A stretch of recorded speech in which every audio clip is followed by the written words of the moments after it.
Hi friends, అందరికీ నమస్కారం. అంజలి కథలకి స్వాగతం. మాయా కంకణం మంత్రాల మణి 9వ భాగం కథ విందాం. కేదారగుప్త మహారాజా, మన వీరసేనుడు నగరం ప్రవేశం చేసి తమ దర్శనం కోసం వేచి చూస్తున్నాడు. మహారాజుకు విన్నవించాడు మహామంత్రి.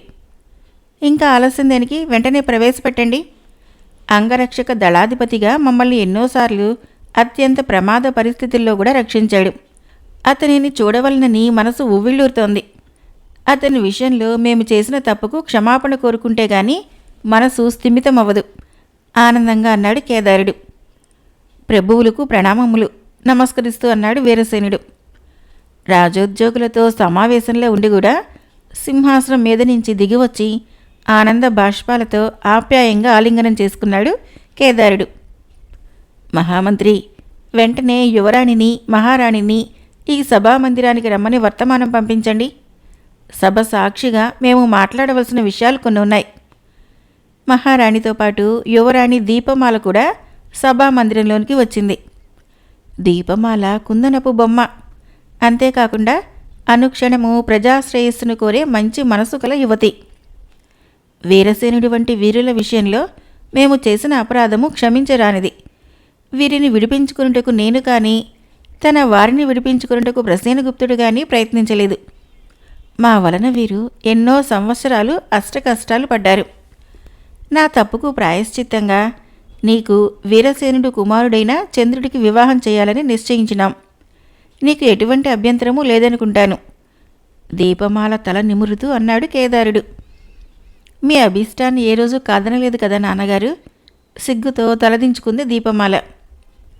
వీరసేన, నీకు ఎటువంటి అభ్యంతరాలు ఉన్నా వెంటనే తెలియచేయవచ్చును, ఆప్యాయంగా వీరసేనుడు భుజంపైన చెయ్యి వేస్తూ అన్నాడు. వీరసేనుడికి ఆనందంతో మాట రాలేదు. తన చంద్రుడి అదృష్టాన్ని తలుచుకొని మురిసిపోయాడు. ఇంకొక ముఖ్య విషయం, మన సైన్యాధిపతి ఆగడాలు మన వేగుల వల్ల మా దృష్టికి వచ్చాయి. యశ్వంతపురంలో మన వీరసేనుడు మండలాధికారికి గుణపాఠం నేర్పిన విషయం కూడా తెలిసింది. ఈ క్షణమే సైన్యాధిపతిని పదవీచ్యుతుణ్ణి గావిస్తున్నాము.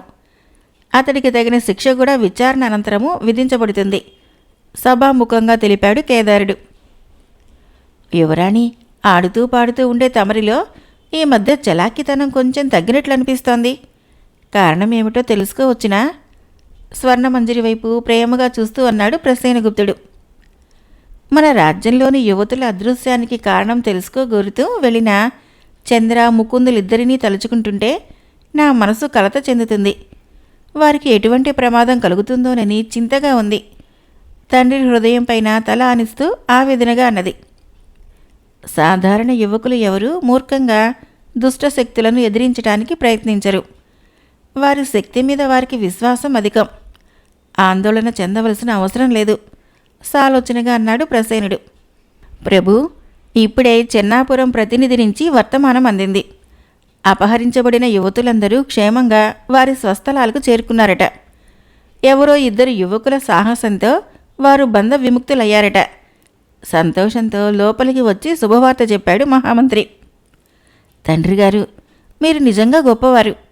వారిద్దరి శక్తియుక్తులను ముందే అంచనా వేయగలిగారు. ఒక్కసారిగా స్వర్ణమంజరి ముఖం వెలిగిపోయింది. ప్రసేనుడు కూడా సంతోషించాడు.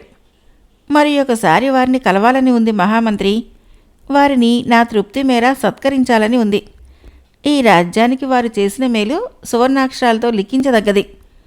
మంజీరా ప్రభువుకి వర్తమానం పంపించండి. వారిని రాచ మర్యాదలతో తీసుకుని వద్దాం.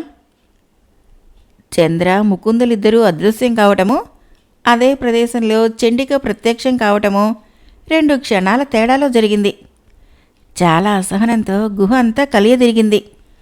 భేతాళ యాగంలో సమిధులుగా ఉపయోగించటానికి అపహరించిన యువతులందరూ విడిపించబడటము, కొరివి దెయ్యం నాశనం కావటము జీర్ణించుకోలేకపోతోంది. ఇక ఇది ఎంతమాత్రమూ ఉపేక్షించే విషయం కాదు. కానీ ఎంత ప్రయత్నించినా ఆ యువకుడు ఎవరో ఆచూకీ మాత్రం తెలియటం లేదు. జరిగేవన్నీ విశ్లేషిస్తే ఇవి ఖచ్చితంగా తనకు సాగ్నికుడికి ప్రమాద ఘంటికలు అనటంలో ఎటువంటి సందేహమూ లేదు. కరాళ శక్తిని ప్రయోగించినా ప్రయోజనం కనిపించడం లేదు. ఏం చెయ్యాలో చండికకు తోచలేదు. తాను ఊహించిన దాని ప్రకారము రెండవ వస్తువు కూడా బహిర్గతమైంది. శాకిని నుండి అందిన సమాచారం ప్రకారము కేశవాచార్యులు ముకుందుడి గురించి ఎటువంటి వివరాలు అందచేయలేదని తెలుస్తుంది. అతనిని దిగ్బంధనం చేసి శిక్షించినా ప్రయోజనం లేకపోయింది. అంటే ముకుందుడు అనే యువకుడిని రక్షించడం వీరి విధి అని తెలుస్తోంది. ఎందుకు? బహిర్గతమైన రెండు వస్తువులు ముకుందుడికే దొరికి ఉంటాయా? అతని జన్మ నక్షత్రం ఏమిటి? సాగ్నికుడి శక్తి ముందు తీర్థానందుడు, సందీపుడు మరియు కేశవయ్య నిలవలేరు. మరెందుకు కేశవయ్యలో లేసమాత్రమూ భయం లేదు? శాకిని బిగ్గరగా పిలిచింది చండిక. ఆజ్ఞ అంటూ ప్రత్యక్షమైంది శాకిని. తనకు అప్పగించిన పనిని విజయవంతంగా పూర్తి చేయలేకపోయినందుకు మౌనంగా నిలబడి చండిక వైపు చూస్తూ ఉంది. నువ్వు సాధించలేకపోయినందుకు నాకు ఏమీ బాధలేదు. నీ ప్రయత్నం నువ్వు చేశావు. కరాళ శక్తి కూడా పూర్తి స్థాయిలో సహాయం చేయలేకపోతుంది. కాకపోతే నువ్వు తిరిగి పెద్దయ్య ఇంటికి వెళ్ళి ముకుందుడికి సంబంధించిన ఏదైనా వస్త్రాన్ని తీసుకునిరా. అతని పుట్టుక గురించి నాకు వివరాలు కావాలి. గుహ నుండి వెలుపలికి నడుస్తూ అన్నది చండిక. అతని పుట్టుక గురించి వివరాలు తెలిస్తే ఏమైతుంది? దానివల్ల నీకు సాగ్నికుడికి ప్రయోజనమేముంది? ప్రశ్నార్థకంగా అంది శాకిని. సాగ్నికుడిని అంతం చేయాలంటే విశ్వకుడికి సంబంధించిన 3 వస్తువులే కాదు, వాటిని ప్రయోగించే వారికి కొన్ని నియమాలు కూడా ఉండాలి. ఆ యువకుడికి 18 వయసు నిండాలి. అలాగే తల్లిదండ్రులు ఉన్నా కూడా లేని అనాథలా పెరగాలి. అతి ముఖ్యంగా అతను మూలా నక్షత్రంలో జన్మించి ఉండాలి. శాకినికి అర్థమైంది. ఇప్పటికే 2 వస్తువులు బహిర్గతం అయ్యాయి. ముకుందుడు అనాథ అని తెలుసు. అతని నక్షత్రం ఏమిటో కూడా తెలిస్తే తమ అనుమానాలన్నీ పటాపంచలైతాయి. మౌనంగా నిష్క్రమించింది శాకిని. చండిక కూడా అంతర్ధానమై తన స్థావరానికి చేరుకుంది. అయ్యా, తమరు ఎటుళ్లారు? మీకోసం కళ్ళు కాయలు కాచేలా ఎదురు చూస్తున్నాను. చాలా సమయం నుంచి శాకిని కనిపించకపోవడంతో నిధి చేజారుతుందేమోనని దిక్కుతోచని స్థితిలో ఉన్న పెద్దయ్య సంతోషంగా అంటూ ఎదురు వచ్చాడు. విశ్రాంతిగా నులక మంచం మీద కూర్చుంటూ, మనకు ఎక్కువ సమయం లేదు. అయినంత త్వరగా నిధిని మనం దక్కించుకోకుంటే అది చేజారిపోవచ్చు. నీకు మాట ఇచ్చినందుకు నాకు తప్పదు కాబట్టి ముకుందుడికి సంబంధించిన వస్తువు ఏదైనా తీసుకురా. అతని వస్త్రములైతే మరీ మంచిది.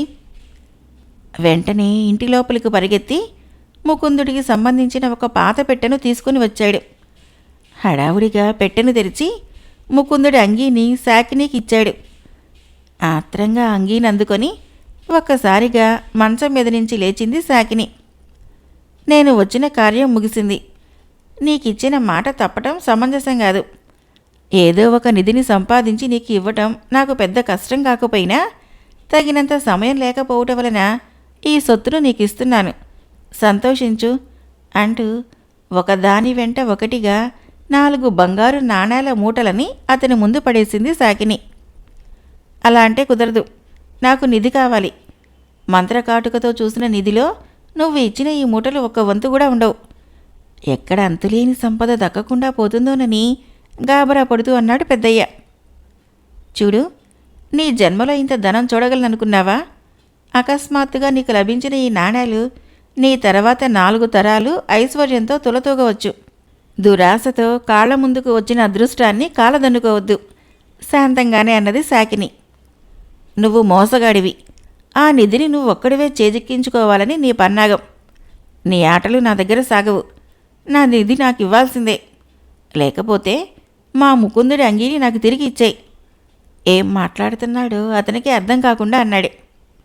మూర్ఖుడా, నీ స్వార్థం కోసమే అయినా ఇన్ని రోజుల నుంచి నాకు సహాయం చేశావని మంచిగా మాట్లాడుతున్నా. నీ హద్దులు దాటకు. చివరిసారిగా హెచ్చరిస్తున్నాను. అంది వచ్చిన ఐశ్వర్యాన్ని తీసుకుని సంతోషించు. ఆగ్రహాన్ని అణుచుకుంటూ అన్నది శాకిని. నువ్విక్కడి నుంచి వెళ్ళలేవు. నా నిధిని నాకు ఇచ్చేసాయి. పిచ్చి పట్టిన వాడిలా అంటూ శాకిని మీదకు వచ్చాడు పెద్దయ్య. ఓపిక నశించిన శాకిని మానవ రూపం నుంచి నిజ రూపంలోకి మారిపోయింది. ఇంత మంచిగా మాట్లాడినా నీ చెవున వేసుకున్నందుకు నీకు తగిన శాస్తి చేయవలసిందే. నీకు ఇచ్చిన ఈ మూటలు కూడా నీకు దక్కవు. అంతేకాదు, ఇక నుంచి నీ పంచేంద్రియాలు పనిచేయవు. జీవశ్చవంలా పడి ఉండు, తీవ్రంగా శపించి నాణేల మూటను తీసుకొని అంతర్ధానమైపోయింది. శాకిని యొక్క నిజరూపం చూసిన వెంటనే పెద్దయ్య పై ప్రాణాలు పైనే పోయాయి. పెద్ద గావుకేక పెట్టి విరుచుకు పడిపోయాడు. అతని శరీరంలో ఎటువంటి కదలిక లేకుండా పోయింది. చండిక, నువ్వు అడిగినట్లుగా ముకుందుడికి చెందిన వస్త్రాన్ని తీసుకొని వచ్చాను. నీ శక్తులతో అతని జన్మ నక్షత్రాన్నే కాదు, పుట్టు పూర్వోత్తరాలను కూడా తెలుసుకోవచ్చు. చండిక ముందు ప్రత్యక్షమైతూ అన్నది శాకిని. చండిక క్షణం ఆలస్యం చేయకుండా విచిత్రమైన ముగ్గులు గీసి మధ్యలో ముకుందుడి అంగీని ఉంచి కళ్ళు మూసుకొని మంత్రపఠనంలోనికి వెళ్ళిపోయింది. శాకిని దూరంగా కూర్చొని చండికను గమనించసాగింది. క్షణాలు గడుస్తున్న కొద్దీ చండిక మొహంలో రంగులు మారటం మొదలుపెట్టాయి. వివరాలు పూర్తిగా తెలుసుకున్న తర్వాత ముగ్గుల ముందు నుంచి లేచి శాకిని పక్కనున్న ఒక శిలపై కూర్చొని భారంగా నిట్టూర్చింది. ముకుందుడు ఎవరో కాదు, సందీపుడి మనవడు. జ్యేష్ఠ నక్షత్రంలో జన్మించవలసిన వాడిని మూలా నక్షత్రంలో జన్మించేలా చేశాడు తీర్థానందుడు. తల్లిదండ్రులు ఉన్నప్పటికీ ముకుందుడు అనాథగా పెరిగాడు. అతనికి ఇప్పుడు 18 సంవత్సరాలు. అంటే సాగ్నికుడిని ఎదిరించటానికి అన్ని అర్హతలు ఉన్న యువకుడు. జరుగుతున్న పరిణామాలు చూస్తుంటే ఆ 2 వస్తువులు ముకుందుడికే దొరికినట్లు ఉంది. ఆ 2 వస్తువులే దిశానిర్దేశం చేసి 3వ వస్తువు వద్దకు చేరుకునేలా చేస్తాయి. తీర్థానందుడు, కేశవయ్య ఎందుకు సిరిపురంలో తిష్ట వేశారో, ఎందుకు ముకుందుడి జాడలు తెలియకుండా జాగ్రత్త పడుతున్నారో నాకు ఇప్పుడు పూర్తిగా అర్థమైంది. ఆహా తీర్థానంద, ఎంత ఉపాయం పన్నావయ్యా! మరి ఇప్పుడు మీ కర్తవ్యం ఏమిటి? ప్రశ్నించింది శాకిని. 3 వస్తువులు దొరికినా ఈ స్థావరాన్ని కనుగొనటము అసాధ్యం. మంత్ర దుర్భేద్యమైన ఈ గుహలోకి అతడు ప్రవేశించలేడు. ఈలోపు సాగ్నికుడు బేతాళుడిని వశం చేసుకుంటే ఆ 3 వస్తువుల నుంచి జనించే శక్తిని కూడా సాగ్నికుడు సమర్థంగా ఎదుర్కోగలడు. శాకిని, ఇక నీ అవసరం లేదు, నువ్వు సెలవు తీసుకోవచ్చు. శిలపై నుంచి లేచి పూజామందిరంలోకి ప్రవేశిస్తూ అన్నది చండిక. చండికకు నమస్కరించి అంతర్ధానమైంది శాకిని. మహిమా పర్వతం చేరుకోవాలని కోరుకున్న చంద్రముకుందులు అంతర్ధానమై ఈదురుగాలిలో చిక్కుకున్నట్లు ఊగిపోయారు. శ్వాస ఆడటం కూడా కష్టమైనంత వేగంతో ప్రయాణించి కేవలం 4 క్షణాల్లో తమ గమ్యాన్ని చేరుకున్నారు. మహిమా పర్వతం ఉన్న ప్రదేశము భూతల స్వర్గమని తమ ఊరి గ్రామస్తులు అప్పుడప్పుడు అనుకోవటము చంద్రుడు విని ఉన్నాడు. వారి మాటలలో ఎటువంటి అతిశయమూ లేదని ఆ ప్రదేశాన్ని చూసిన వెంటనే తెలిసి వచ్చింది.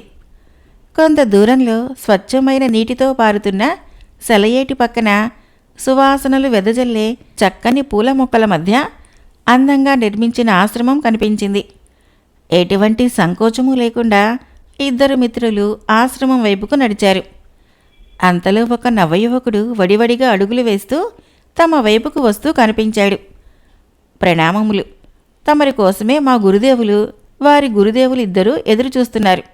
దయచేయండి, వినయంగా అన్నాడు ఆ యువకుడు.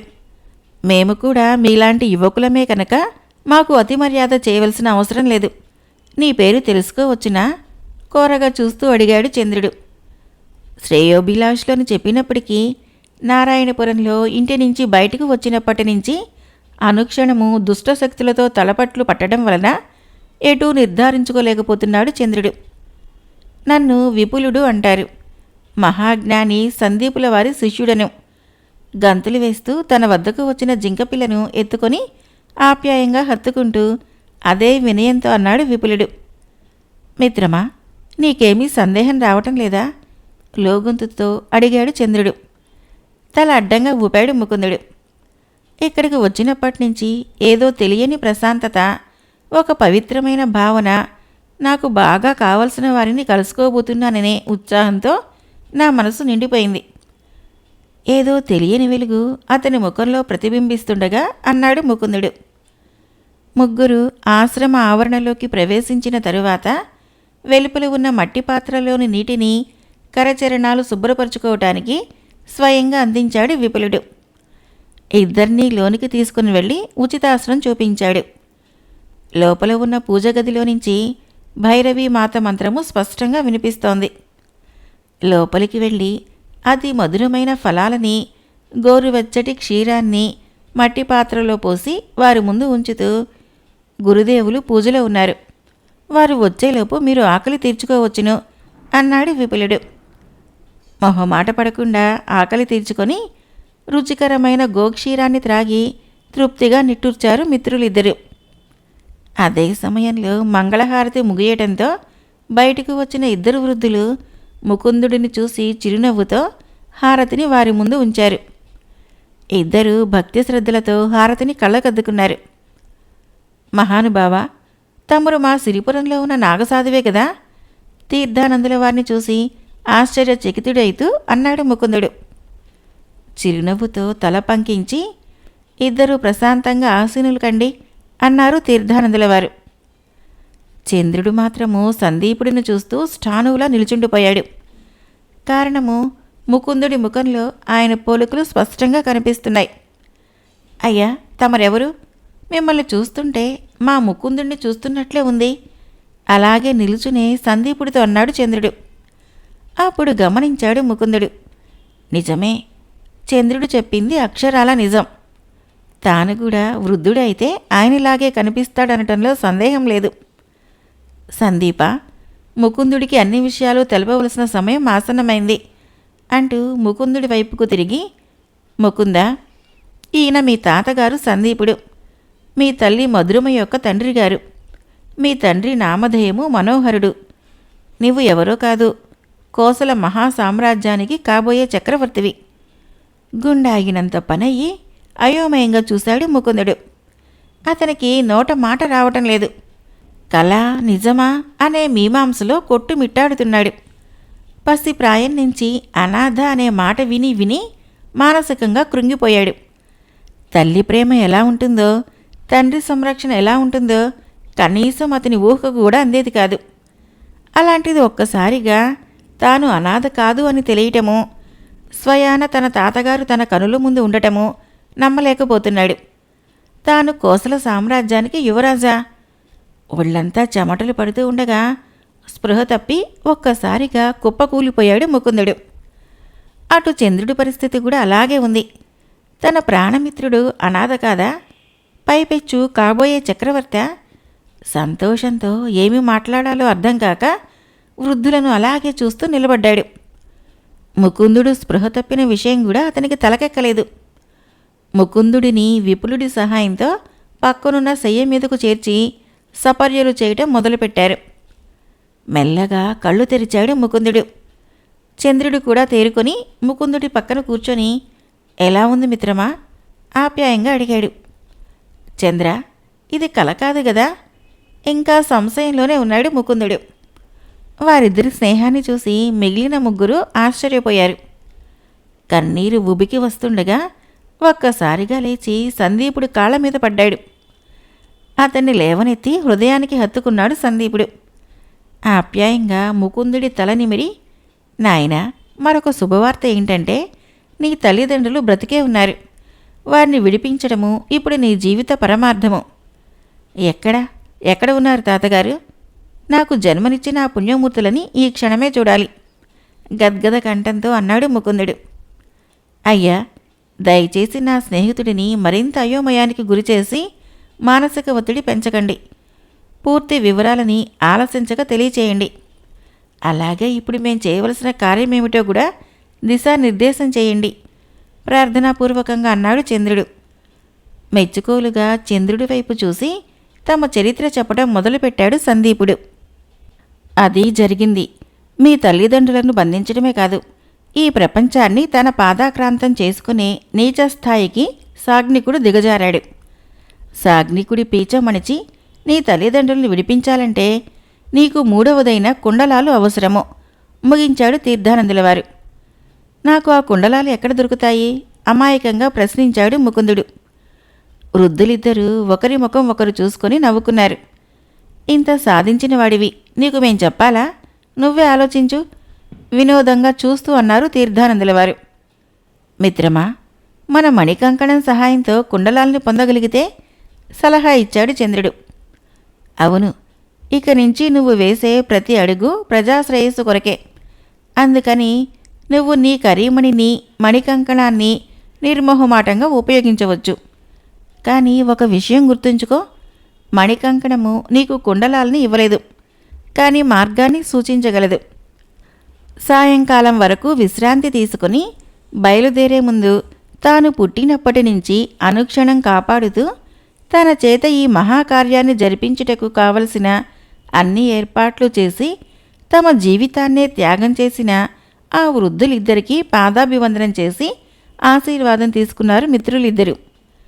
విశ్వకుడి కుండలాలని పొందటంలో సహాయం చేయమని మణికంకణాన్ని కోరుకుంటూ చేతులు జోడించారు మిత్రులు.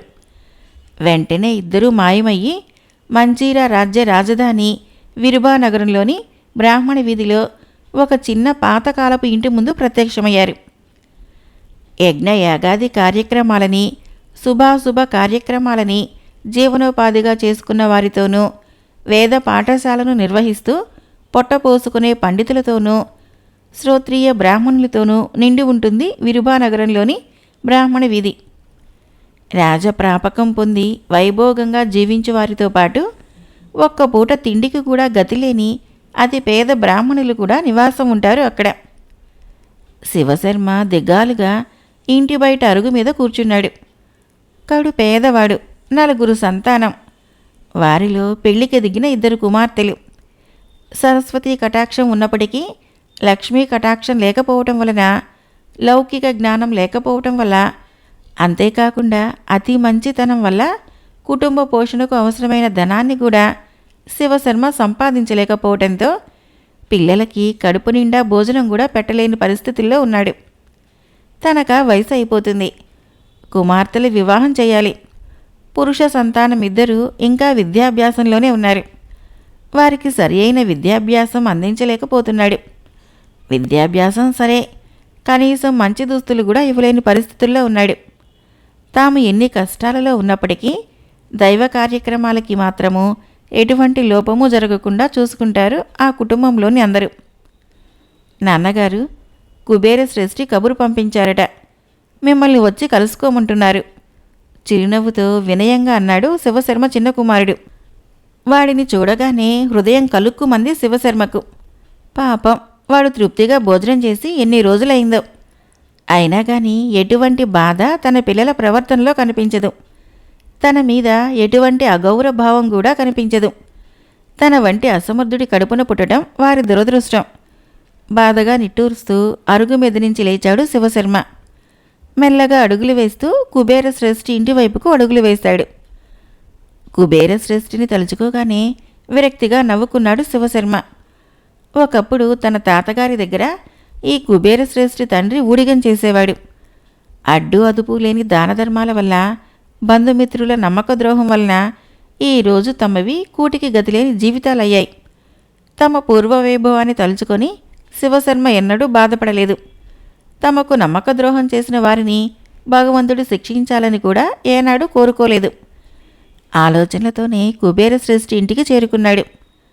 శివశర్మ గారు, మీ తండ్రి గారు మా తండ్రి గారి వద్ద తీసుకున్న రొక్కము వడ్డీతో కలిపి 100 బంగారు నాణాలుగా లెక్క తేలింది. మా అవసరాలు మాకుంటాయి కనుక వీలైనంత తొందరలో బాకీ వడ్డీతో కలిపి తీరుస్తారు అనుకుంటున్నాను. ఏమంటారు? తెచ్చిపెట్టుకున్న మర్యాదతో అన్నాడు శ్రేష్ఠి. శ్రేష్ఠి గారు, నా పరిస్థితి మీకు తెలియంది కాదు. దయచేసి మరికొంత సమయం ఇవ్వండి, తల వంచుకుంటూ అన్నాడు శివశర్మ. శ్రేష్ఠి గోముఖ వ్యాఘ్రం వంటివాడు. తన నుంచి ఏదో ఆశిస్తూ ఉండటం వలన అతి వినయాన్ని చూపిస్తున్నాడని తనకు అర్థమైంది. పౌరోహిత్యం వలన వచ్చే ఆదాయము మీ కుటుంబ పోషణకే సరిపోదు. మరి ఎలా తీరుస్తారు? అందుకు నేను ఒక మార్గం చూపిస్తాను. నేను చెప్పినట్లు చేయగలరా అన్నాడు శ్రేష్ఠి.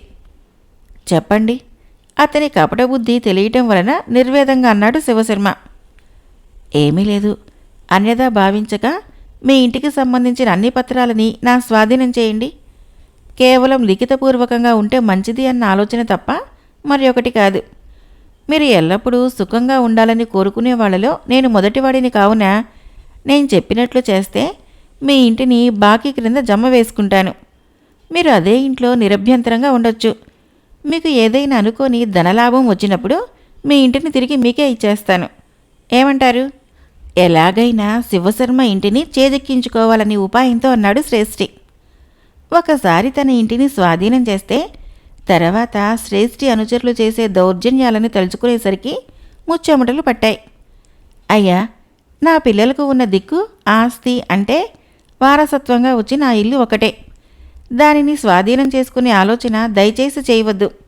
చేతులు జోడించి ప్రాధేయపడ్డాడు. బలవంతమేమీ లేదు. మీకు ఒక పక్షం రోజులు వ్యవధి ఇస్తున్నాను. ఆ లోపున నా ధనాన్ని నాకు ఇచ్చేస్తారని ఆశిస్తున్నాను. కుదరని పక్షంలో ఇష్టం లేకపోయినా మీ ఇంటిని స్వాధీనం చేసుకోక తప్పదు. బాధను నటిస్తూ అన్నాడు శ్రేష్ఠి. మౌనంగా వెనుదిరిగి తన ఇంటి వైపుకు నడిచాడు శివశర్మ. ఇంటిని లాక్కుంటానని శ్రేష్ఠి పరోక్షంగా హెచ్చరించాడు. తమకు వేరే దారి లేదు. ఏ ధర్మసత్రంలోనో ఆలయంలోనో అభాగ్యుల్లాగా జీవితం గడపవలసిందే.